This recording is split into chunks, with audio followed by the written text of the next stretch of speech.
And I want to wish all the Kenyans belated good Mashujaa Day. I hope you are able to greet all your heroes. And as I was telling Paul, he's one of our Shujas because he has been hosting our meetings very well for a good long time now. And we appreciate it always. Also to appreciate all of you as distributors. And before I start, I also want to congratulate someone who has just, our distributors in Uganda. They have just become first-time parents and are very excited. So I want to congratulate them very much. They know themselves and wish them all the best as they start this journey of parenthood. I always find that parenthood adds that extra inspiration for us to work hard in our businesses and in our own personal lives. So today, as Paul has said, we are talking about home detox. It's a topic about detoxing our homes.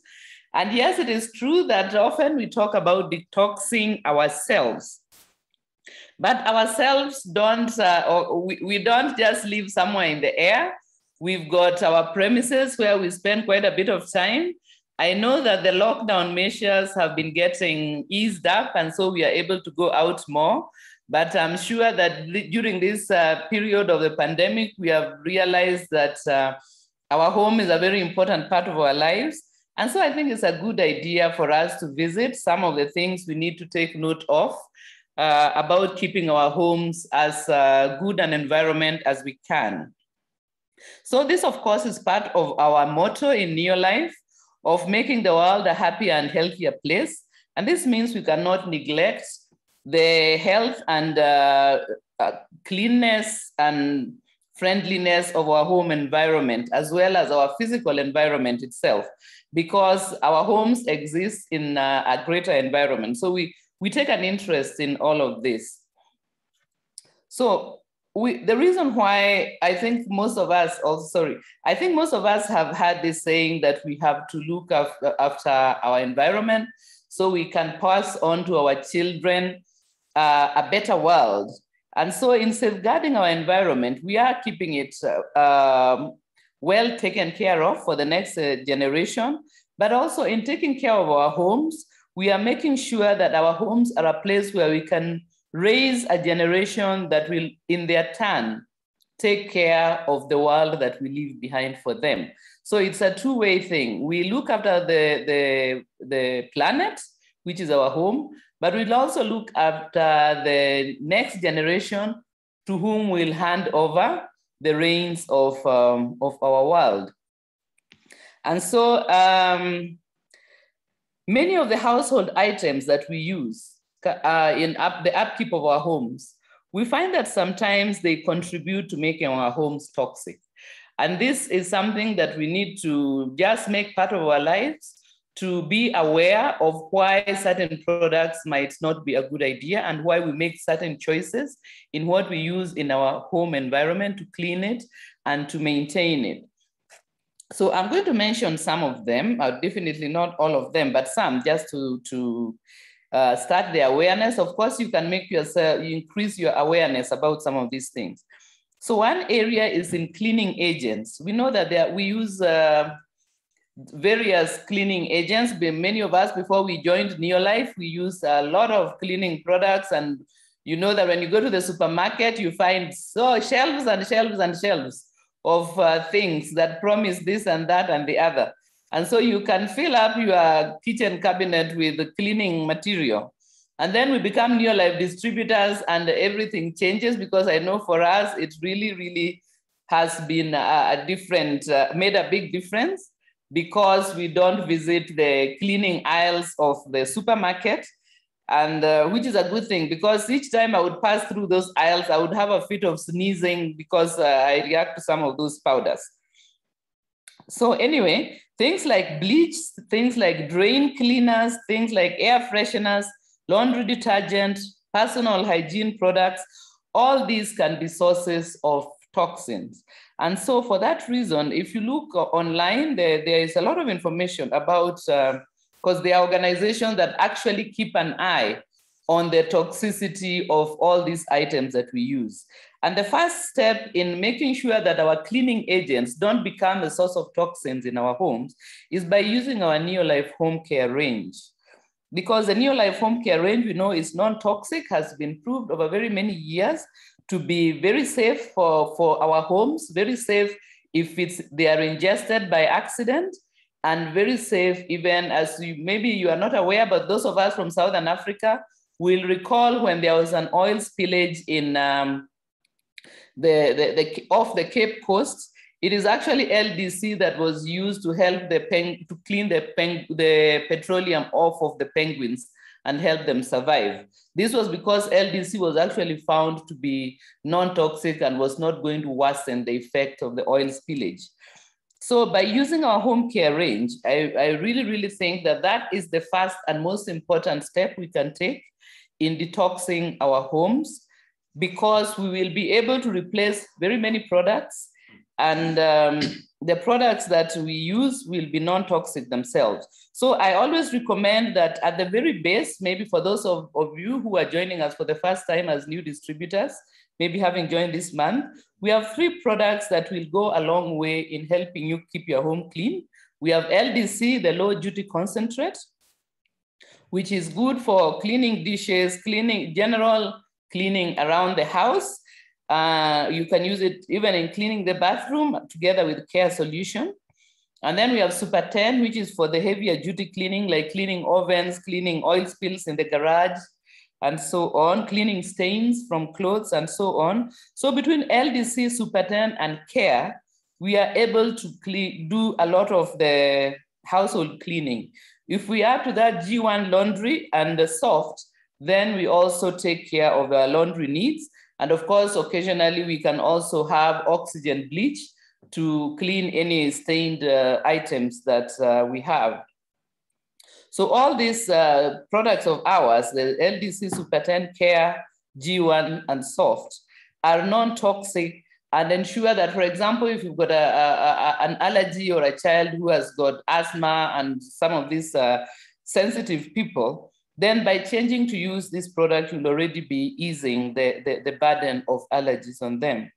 On top of which, when these products of ours get into the drain and go off, sometimes we forget that the water that goes into the drain from our laundry or dishwashing, it just doesn't disappear. Of course, it ends up into our waterways and into our oceans. So by using our home care products, you make sure that we are not adding toxins to our water system, because remember that water exists in a cycle. The same water that falls as rain is the same one that will be in the oceans and the rivers, the same one that will be in our taps. So each of us has the responsibility to be concerned about what we let into our water system. Of course, our part that we play is small, but it's still an important part to be played. So in fact, as I was speaking of water, the second item I wanted to mention is tap water itself. It's a great fortune for many of us on our continent to have running water, but we know that our continent has got many people who do not yet have running water or clean, safe water to drink. And we keep on hoping that this is going to be a problem that we'll be able to put behind and provide a good, clean, running water for everyone to use.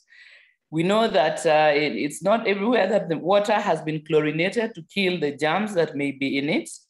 But chlorination is important because it kills the microbes that would be in the running water. However, chlorination does not remove the chemical impurities. In fact, it itself becomes like a chemical impurity because the chlorine itself is not supposed to be a part of your water. So if you can think of chlorination, it's like the package. When you go to buy your loaf of bread, it is wrapped in plastic, but you're not supposed to eat the plastic. The plastic is supposed to keep your bread clean. So it's the same thing with the chlorination of our water. It's supposed to eliminate the microbes that might be in our water that is not supposed to be part of our drinking water. Therefore, we have to be careful about what impurities might be in our water. And that is why I mentioned that we on our part should take care of what we add into our water system. So there'll be other things like agricultural additives that might find their way into our water, industrial residues, and residues from drugs and medicines that people use. all these, and even the ones that we excrete, because remember, when you take medicine, not everything remains in your system. Your liver works to detox your body from the medicine that you take, and the byproducts are going to pass as waste in the toilet and eventually also enter our waterways. So by being healthy, in fact, and not needing to take medicines and drugs, it means that we are even helping to make our environment healthy, because we don't then add those things into our water system. So that means that for many of us, even though we have running water, we may not be confident about the quality of our running water. It is good to find out how good a quality it is, and if necessary, to get either bottled water or to get a filtration system. Unfortunately, in the old days, Neolife had a filtration system, but it was discontinued in our market. Hopefully someone somewhere will bring it back, because we really miss it. It used to be very economical, because you would simply attach it to your tap and then you would have clean drinking water. Then apart from water, there are also the industrial byproducts and residues that I mentioned before. These ones usually will be added to the soil, or as I say, to the water, but many of them will get into the soil in order to kill pests that affect our agricultural products and the pests that might affect our foods that are being grown or animals that are being kept and so on. So by having these additives and their byproducts, we'll find that their residues may remain in the soil, and when it rains, the residues in the soil will be carried in rainwater from that soil and end up in our waterways again. And of course, some of the residues also remain on our plants that we eat, and on the animals, in the bodies of the animals that we eat. So for that reason, we need to think about foods like the fish, especially fish which are in polluted waters, or fish which are being farmed. If you are we of course always recommend that fish is one of the best meats to eat because it's quite healthy. But it's good to know the source of your fish as much as you're able. If you're buying fish from a fish farmer, then it's good to have an idea what kind of feeds the fish are getting. The best fish are usually the wild caught, but even that is only good if the waters that they're living in are not polluted. And that is why, for example, our omega-3 salmon oil is head and shoulders above the other fish oils, because they take care of where the fish that is used for producing omega-3 salmon oil comes from. And this comes from the waters of the Northern Atlantic, where there are very strict regulations to keep the waters from being polluted. So of course, also we recommend the eating of leafy vegetables. And these, of course, might be sprayed by farmers for pests. And we know that sometimes you can buy organic, but often organic can be quite expensive. But the leafy veg, we can use diluted LDC to clean the leafy veg to make sure that it is thoroughly cleaned. We can also operate with farmers who we know that are not using heavily spraying their foodstuffs to help us avoid some of these byproducts. This applies also to the fruits that we eat. So those are the byproducts of agriculture and industry. Then another item that I wanted to mention are the food additives. So these are additives that are added to food when it is being manufactured or processed.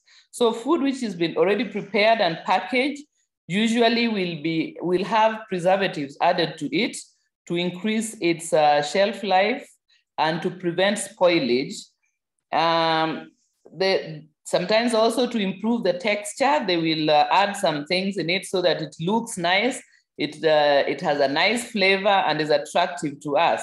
Some of those additives are, for example, food colorants, food flavorants, emulsifiers, and so on. So what these do is that they make these foods attractive to us. And of course, in our busy world, we may sometimes find that we want to use the already prepared food for the quickness with which we can put it on the table. But as we've said on many occasions, the majority of our food should be minimally processed, because all these additives are not food in themselves. And when we ingest them with our food, it gives our systems a lot of work to remove them. So for example, the organs we know that do this work are, for example, our liver, our kidney, and even our skins. So to prevent overwhelming these organs with these additives, it is better to have most of our foods being minimally processed so that it is easily recognized by our bodies as food. Then, of course, apart from that, we have the junk food. And this is not the same as processed food. Junk food is food which it originates from inedible byproducts of the food industry. So in the manufacturing of food, there are some byproducts which would normally be not palatable. But what is done by some food processors is that they add a lot of flavoring, artificial coloring, and then it becomes palatable and they can sell it quite profitably instead of throwing it away as waste. So this is a very unfortunate thing, and that is why we are always mentioning that we should eliminate junk food from our diet, because not only does it have harmful things in it, at the same time, our body uses our good nutrients to neutralize those harmful things in the junk food. So it's a double loss for us when we take junk food. And this especially, I would encourage all of us to discourage our children from being habitual users of junk food, because it can become quite addictive, and then the children do not find natural, minimally processed foods palatable, and they prefer the junk food. But as we have seen, the junk food is a double loss because it introduces a lot of artificial chemicals into their systems, and then you use your own nutritious stuff to get rid of those toxic artificial chemicals that we have ingested. So on this hand also, as I mentioned at the beginning, of course, Neolife has got a detox program which helps us to get rid of the toxins in our bodies. And of course, we'll have a session about this, because one of the headings we normally have in training is the personal detox, the detoxing of our own bodies. So we have this. Maybe I'll mention, if there's a bit of time, I'll briefly mention some of the products we use for detox. Then the last item I wanted to add there is plastic containers, because now we are heavily using plastic. And I know some countries, South Africa, Kenya, I don't know about the other countries we have not visited, but I know that there has been a push to minimize the use of plastics, especially plastic bags, as much as possible because of the harm they are doing to the environment. But what we don't realize is that, for example, the water bottles that we might use for drinking water may not be good for repeated use, because as we freeze them and wash them and reuse them, eventually the plastic starts breaking down and leaching into the water that we are drinking. So for that reason, wherever possible, we prefer that you use non-plastic containers. And of course, where it is not possible to get good plastic, for example, the BPA-free plastic is a little bit better than the ordinary plastic. But where you can use the ceramic, where you can use glass, or you can use enamel, this is a better choice. For example, if you want to keep food in the fridge, then we have I think that in many parts of Africa is still available, those old style enamel bowls with covers that are made of metal covered with enamel, or you can use glass, or you can use ceramic bowls. These ones don't have that problem of having things leaching into it. We can use and reuse them quite safely. Of course, some of them, like glass, are easily broken, so that is one disadvantage. But as far as possible, some of these things is a matter of dosage. If we try to minimize the exposure to these things, then we also make sure that our detox systems, our detox organs are not overwhelmed by having too many of these things to deal with. So of course, our Neolife supplements help to provide us with food-based concentrate, which help our efforts in optimizing our health and our nutritional needs. And that way makes us able to live a healthy life for most of our lives. And that means that we do not have to take a lot of medication and a lot of other such things. And in that way, we contribute to not adding some of the residues to our system. So of course, we know that the basic, well, maybe not all of us, but most of us know that the basic supplementation is 3NN and Pro-Vitality. So at least at a minimum, we need to have 3NN. And a step up would be Pro-Vitality. This helps us to supplement with what we need to make sure that we close all the gaps there might be in our nutrition. And that way give our bodies what they need to get rid of any toxins that we might not have managed to avoid. So our home care range has got these benefits that I always like to remind you that the packaging is only used as needed, and the plastic that we use, for example, in our home care and in our bottles for the supplements is recyclable, so we can put them in for recycling. The energy, by using concentrates, we minimize the number of bottles that we use. So for example, we know that 1 liter bottle of LDC is going to give you 10 liters of the diluted version, which means that you have saved 9 bottles that you have used by using 1 bottle of LDC and getting maybe your spray bottle or your mixing bottle. And that way you minimize the amount of plastic you add to the environment. And of course, we can also participate in the recycling of plastic bottles so that they don't get thrown into our environment. Then we also reduce in that way the waste matter produced. And we know that by reducing the waste matter, we reduce the amount of things that have to go into landfills and worsen the situation for our environment.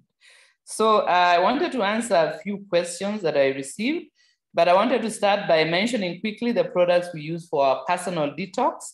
Of course, I'll have a full session for this, but just to mention that we have a number of products that help us to do our detox. We have stage 6, which helps with eliminating the byproducts of our digestion. So if someone wants to make sure that they're regularly having stool eliminations, we use stage 6.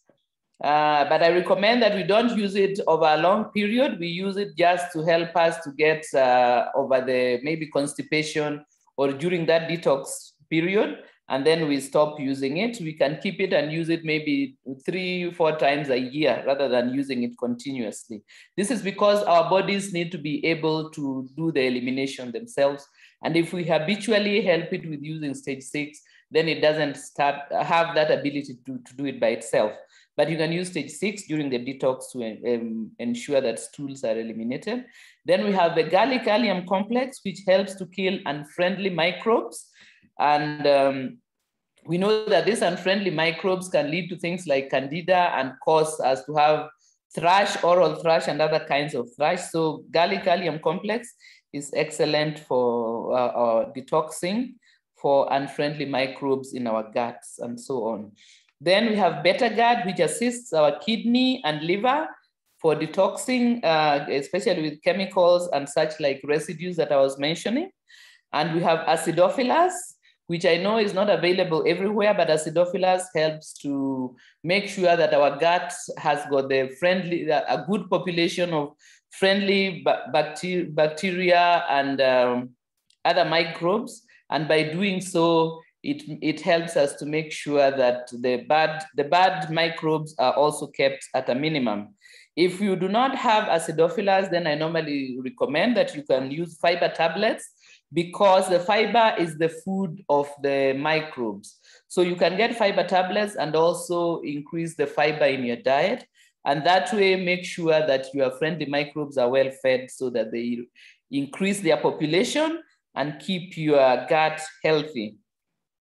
Then, of course, during the detox, we also recommend drinking plenty of plain, clean water and eating plenty of fresh vegetables or either raw or slightly steamed if some people have a problem with raw vegetables. So you can cook them lightly so that they are more easily digested. And we do the detox program for about 3 days, and you can do it to as many as 2 or 3 times a year. So when you buy these products, you can use them for detox more than once. You can use them 2 times or 3 times. Then the next thing I wanted to add there is about the endocrine disruptors. Remember, I mentioned some of the toxins which are in our environment. How do they cause us harm? They cause us harm because they interfere with the hormones in our system. The hormones are chemical messengers that do very many things in our bodies. Unfortunately, these residues that I was talking about, these plastics and chemicals and so on, what they do is that they interfere with our hormonal system, and by so doing, cause our bodies to start deteriorating, and we can even start having things like abnormal growths that can be precancerous or cancerous and so on. So the environmental toxins are the ones that lead to those those endocrine disruptors, which interfere with our hormonal system and end us with a lot of problems of different types. And so by making sure that we keep them at a minimum and that we detox our bodies out of them, will help our good health in very many ways. So the question, I think since my time is up, I'll just answer one question. Someone wanted to know about lupus. Lupus is another example of the autoimmune diseases that we often speak about. And these ones usually have no cure because they are the result of our body's immune system attacking us. So when our immune system, which is supposed to protect us, starts attacking us, it has got various problematic manifestations, of which lupus is one of them. So lupus can attack very many different parts. It can attack the skin, it can attack the kidneys, it can attack many parts of our bodies. So the first thing that we recommend for lupus is to avoid triggers. One of the triggers for some people is sunlight, and for other people, it can be certain medication. So if someone has lupus, they might need to study themselves to see what triggers the flare-ups of the lupus attack. And on the Neolife side, we'll recommend for them Pro-Vitality, Betagard, and Multimineral. And because they would be avoiding the sun, they would also need to supplement with either vitamin A plus D or vitamin D, because since they are not going in the sun, they will be having less availability of vitamin D, which is a very important vitamin for our health. So I think I've started stealing Pascal's time. So I want to thank you very much for your attention this evening. I hope the session has been useful to you, and you're going to maybe look around in your house to see how you can detox it and remove some of those toxins. And of course, by being a user of our home care products, you will be doing a lot to detox your home, and also by telling all those people in your circle of influence the importance of not keeping toxins in their homes. Because imagine if you're using a toxic substance to clean your home. It's as if you are spreading toxins around your house and thinking that you're cleaning it. You are removing certain kinds of dirt, but you're putting in toxins in that process. So it is very important that we create this awareness, and also to be aware of trying to do our part in keeping our environment safe and healthy. Thank you very much. And here is Pascal, ready to take you with the business session. I'm looking forward to seeing you next time. And I hope that all your hopes and plans are going on well. Okay, thank you very much, Betty, for that session. I think now that we've learned how to detox our homes, I want to share with you some ideas on how to increase our bank balance. How many of you would like to increase your bank balance?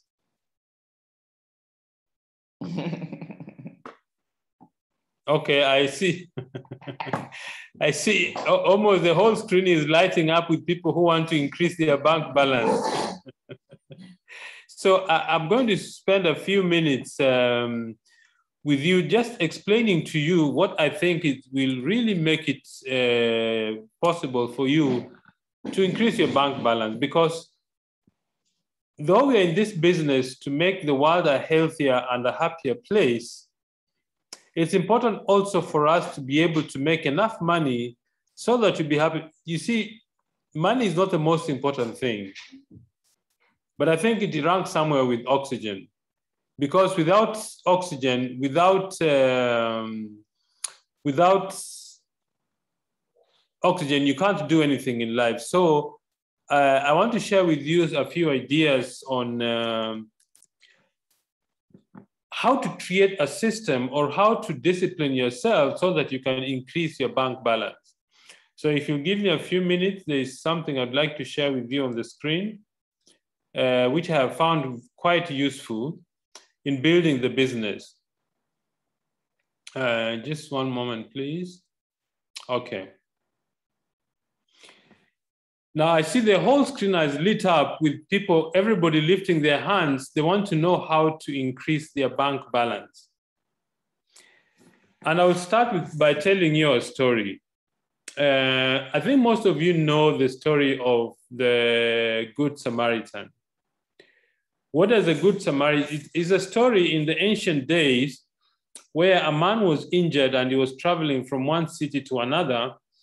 Then two people, one was a priest, another one was a local church leader, saw the man injured and just passed him by. Then a Good Samaritan came that helped him.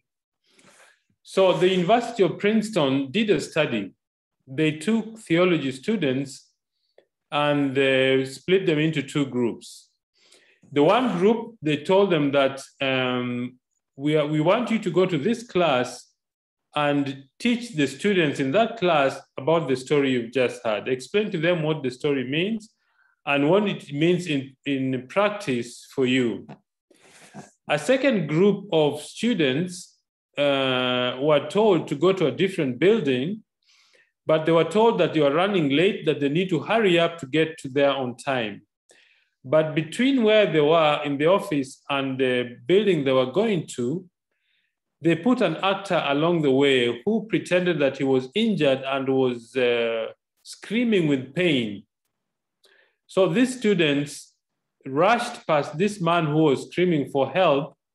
In fact, one of the students actually jumped over him and went straight to the hall where they were conducting they're supposed to teach the students about the Good Samaritan story. What is the moral of the story? The moral of the story is this, that sometimes we can be so focused on our goals that we forget about the journey that leads us to the goal. So what I'd like to share with you is something I shared with a group of distributors a few days ago on what it takes to be successful. If you give me a minute, I want to, all right. Can you see the screen clearly? If you can see the screen, please just lift your hand.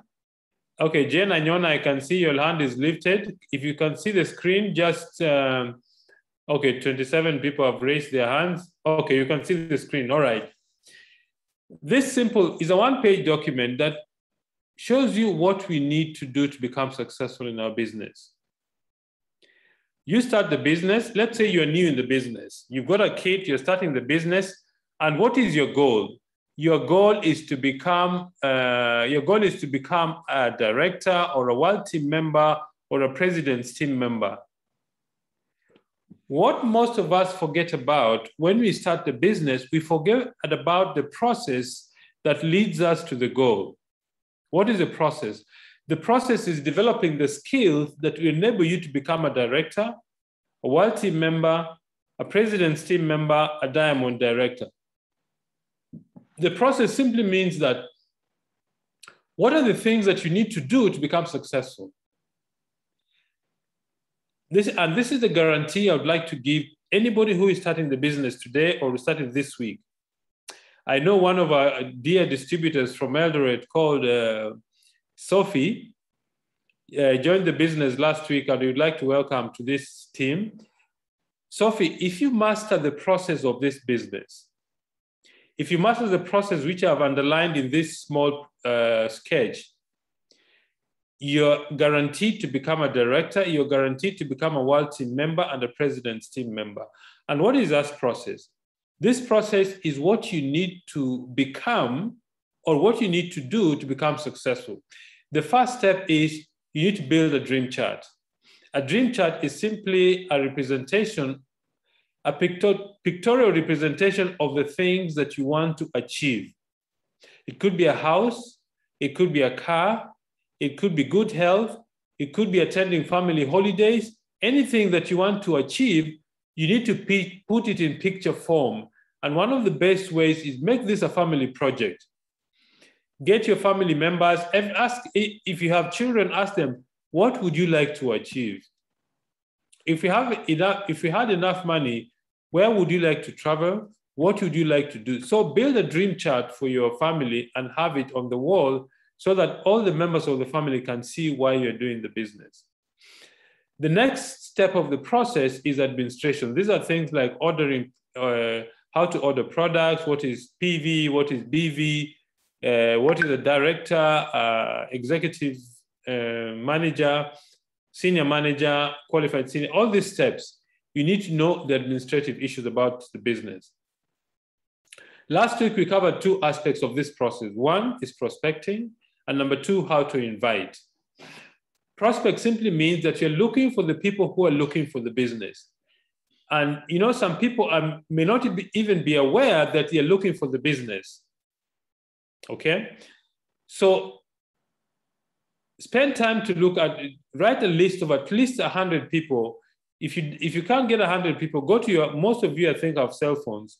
Go to your phone book, go to your contact list, write down the names of people in that list, and don't prejudge. Don't say, okay, Joyce, I don't think Joyce can do this. You don't know if Joyce can do the business or not. So write the names of all the people on your phone book and keep adding 2 names to that list. The second thing you need to do is you need to invite. Learn how to invite people. And the one thing that I struggled with for quite a while when I joined the business is being able to detach myself emotionally from the result of the inviting process. Okay? The inviting process simply means that when you invite somebody to look at the business or come for an event or look at a tool, you need to detach yourself from the emotion of whether they say yes or no. If you detach yourself from the outcome, you're likely to have people actually coming for the meeting. But if you invite people and they don't show up and you feel bad, that's an indication that you're still emotionally attached to the outcome of the process. Okay? So learn to detach yourself from the process, learn to build confidence in yourself.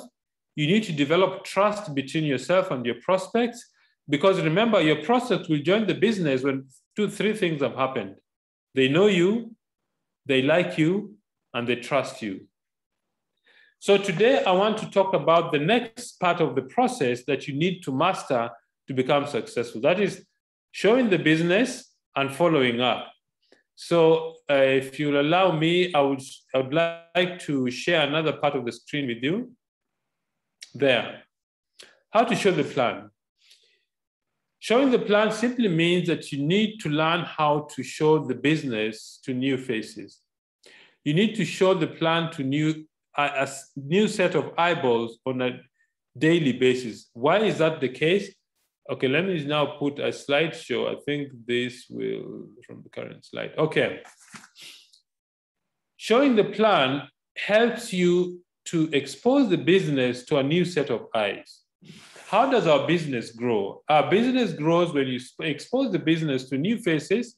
Some will say yes and some will say no. Now, when you're showing the business plan, there are 4 parts of the business plan that you need to show, or you need to master when you're showing the business.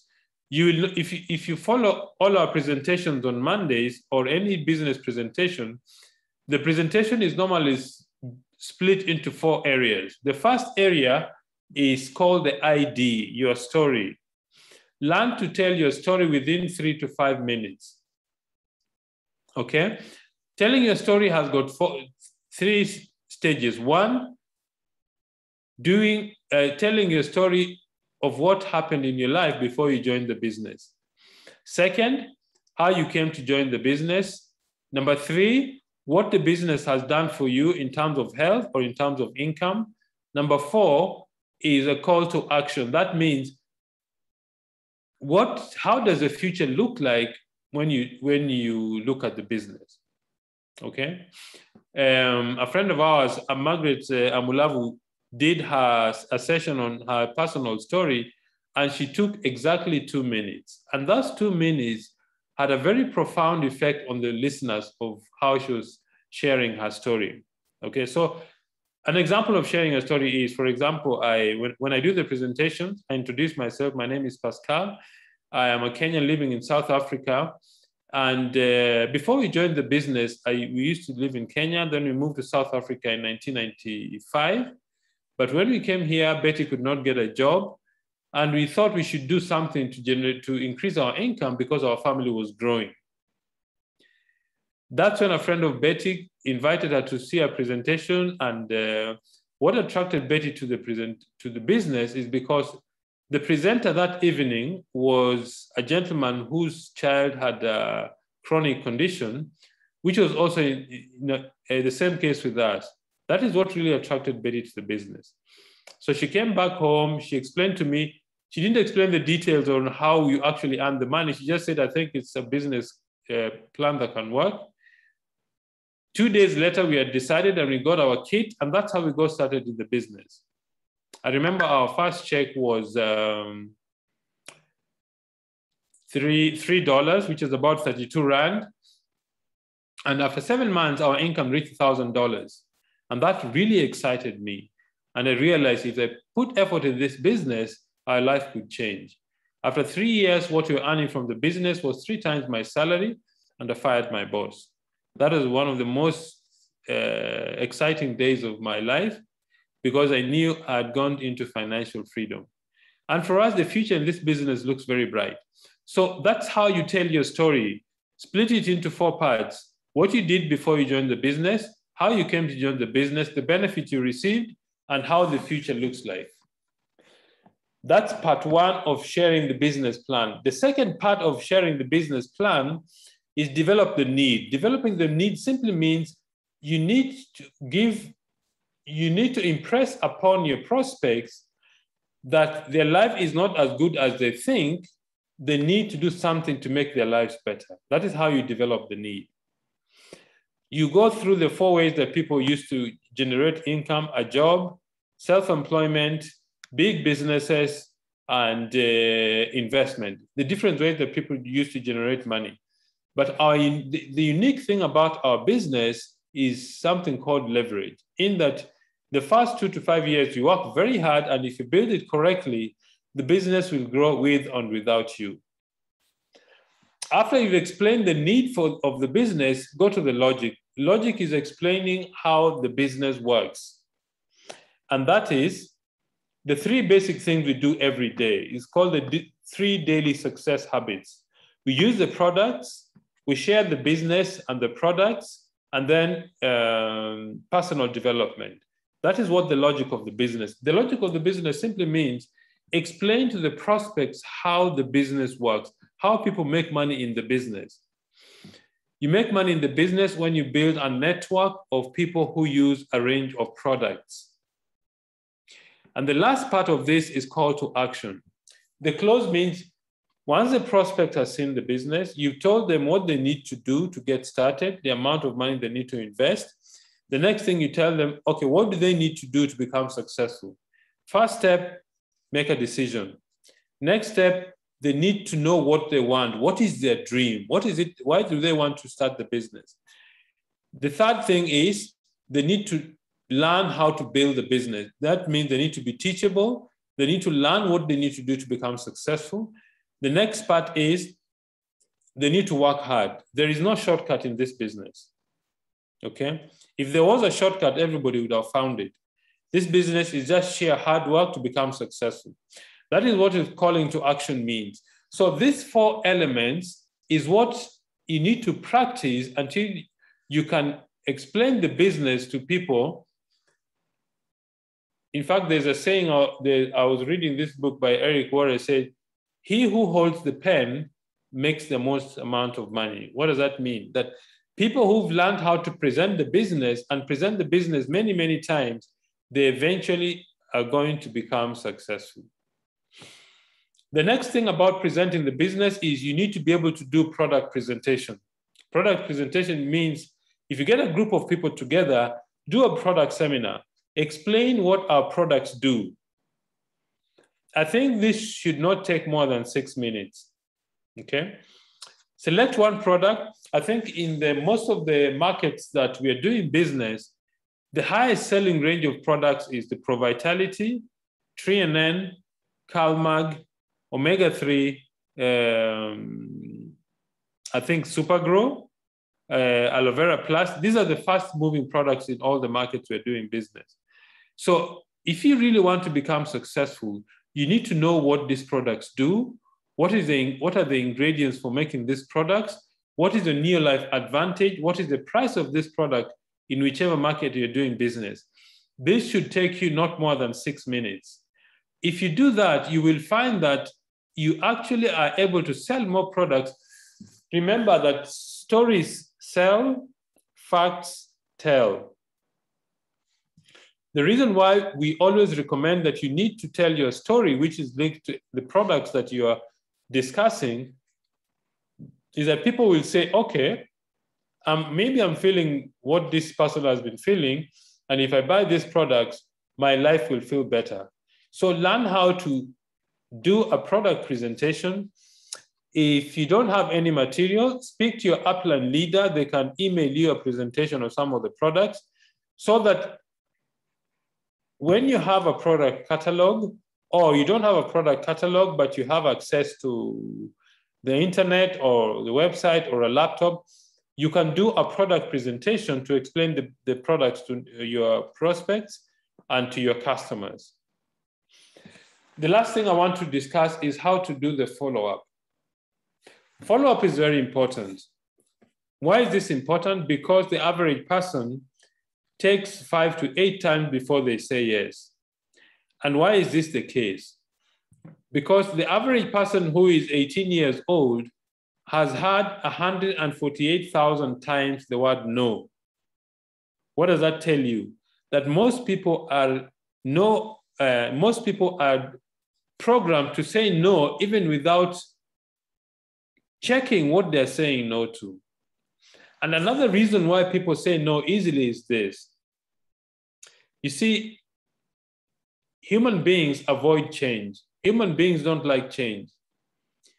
And that is the way our brain is designed. That is the way our mind works.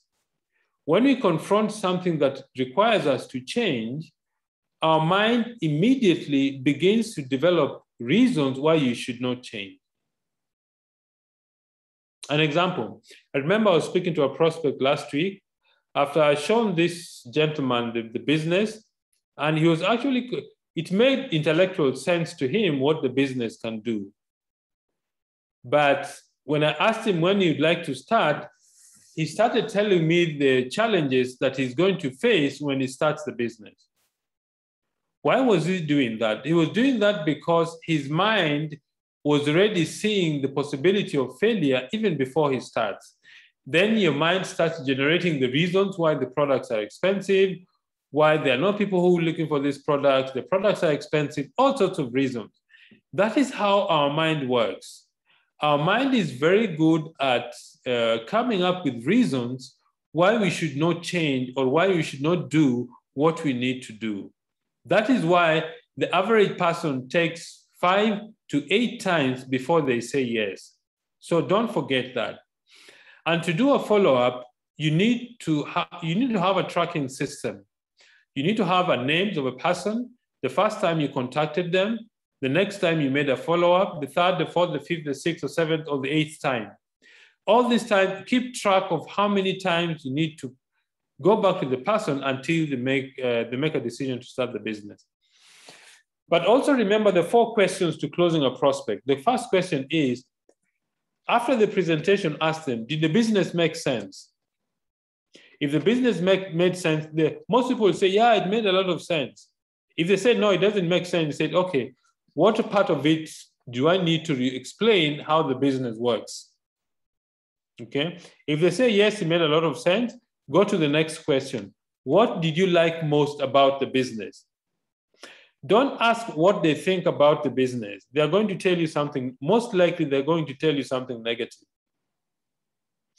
That question is deliberately designed that way so that you can focus the prospect's mind on the positive things they've seen in the business.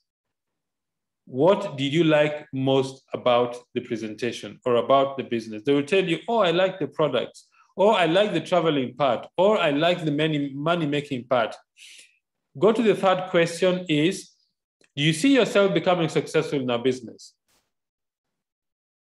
You see, when you ask that question, the very people who will actually tell you, no, I see myself failing in the business. Nobody wants to fail. So that question is designed for people to begin to convince themselves that they can actually succeed in the business. So ask them, do you see yourself getting successful in the business? If they say yes, go to the last stage of the closing question. It appears that you're ready to start the business. This is the application form. Are you going to pay by M-Pesa, electronic funds transfer, or cash? Because that last question, if they answered the first three questions yes, and they'll tell you what they like most about the business, then the next question is, let's get started in the business. If they say no, they still want to think about it, then set a date for the next meeting, set a date for the next follow-up. They said, okay, how much time do you need to think this through? Can I call you in 2 days' time or 3 days' time? You ask them the question so that they can commit themselves to a date when you're going to do the follow-up. Okay, so follow-up, remember, the fortune is in the follow-up. The average distributor around the world, 48% of them don't follow up after the first time. So if you follow up the 5th or the 8th time, you are the top 2% of our industry. So make following up a discipline that you have in your business. That leads me to the last part of our presentation. That is confidence. How do you build confidence in our business? Remember that you are the brand of Neolife. You are the Neolife brand. When people think about Neolife, they think about you. The question is, are you presenting Neolife as it should look to our prospects? So you are the brand, Neolife brand that people will look at. And people will join or they'll buy into you before they join the business. If they like you, they're likely to join. As I said earlier, people will join when they know you, they like you, and trust you. The third part about building confidence is your personal grooming. Check your dress code, check how you dress, your voice, the way you walk, the way you talk to people. These are important because they make a difference in the way people perceive you. Okay? The way you dress, your voice, the way you walk, the way you conduct yourself. How do you shake hands with your prospects? Do you look at people straight in the eye when you talk to them? How you speak and ask questions. You see, the most successful people in our industry ask questions and listen a lot. They ask and listen to answers. Because when people answer the questions we ask them, they reveal to us who they are. So learn to ask questions. Number 5, master the 7 skills of our business, especially prospecting, follow-up, and selling events. These are the key skills that you need to develop that will build confidence in yourself. You need to have knowledge about the business and the products. Why? Because you see, when you speak to prospects, what a prospect asks themselves, they may not tell you directly, they will ask themselves, is this guy worth for me to follow? Does this person know where they are going? If the answer is yes, your prospect is likely to say, yes, I want to get involved. And then you need to develop a winner's mindset. Those things, if you do, you will develop confidence and you develop posture.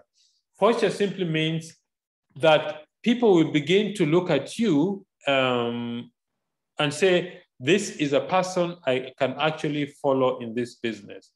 Those are the basic things you need to do to develop confidence. But another part of confidence comes from building yourself as a person. The more you build yourself, the more books you read, the more presentations you do, you will find that your personal confidence begins to rise. And if your personal confidence rises, your business will start to grow. Remember that you are not paid according to what you want, you're paid according to who you are. And the more you develop yourself as a person, as a leader, the more successful you're going to become. So ladies and gentlemen, thank you so much for attending this presentation with us. I wish you the very best. I think is the 1.5 more weeks until the month end. So pull all the stops. As Paul said, October is going to be your best month of the year in building this business. So Paul, back to you.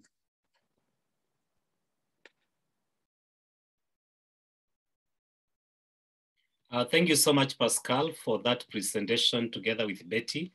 I believe our distributors have been able to benefit from that session, and definitely we'll put it into practice so that we can be able to build big business from wherever we are joining. Talking about events, Pascal has told us to sell events. When we were on the call, Josephine Marango just texted me. Some of us know Josephine Marango building our business in the US. And she was like, today I'm not joining because I've just landed at Cancun, Mexico for the World Team Vacation. So there's a lot of things for you to enjoy when it comes to events in this company. And next week is going to be very busy for East Africa because from the 26th to the 29th, we are going to have a leadership school for Tanzania. And then on the 31st, the last day of this month, we are going to have our East Africa convention, which is going to be live in Tanzania. And it's going to be on Zoom for the rest of Kenya and Uganda, especially those people who cannot be able to get to Tanzania. So keep on registering. We're about to close registration. We said we should be able to close on Tuesday next week. So make sure you register. And it doesn't matter whether you be able to attend physically. We have always said that if you pay the registration fee per country, we are going to make sure you get your registration pack because we are celebrating 25 years of success in business in East Africa. So it's something that you do not want to miss. So mark that day on your diary. We are starting at 11 a.m. all the way to about 3. So it's about 4 hours. Make sure you free that hour because it's going to be an exciting time for us in East Africa to get our recognition and to even learn from other business builders and our leaders across the world. So Pascal has been able to take us through everything. So I just want to thank you so much for finding time to be able to be on this call today. As we said, let's go out there and make the month of October the best ever. So from me, Pascal and Betty, just want to say thank you so much. Good night and see you soon. Bye-bye. Thank you. Bye-bye. Bye-bye, everybody. Thank you very much. Thank you, Pascal. Good night. Good night. Thank you. Bye-bye.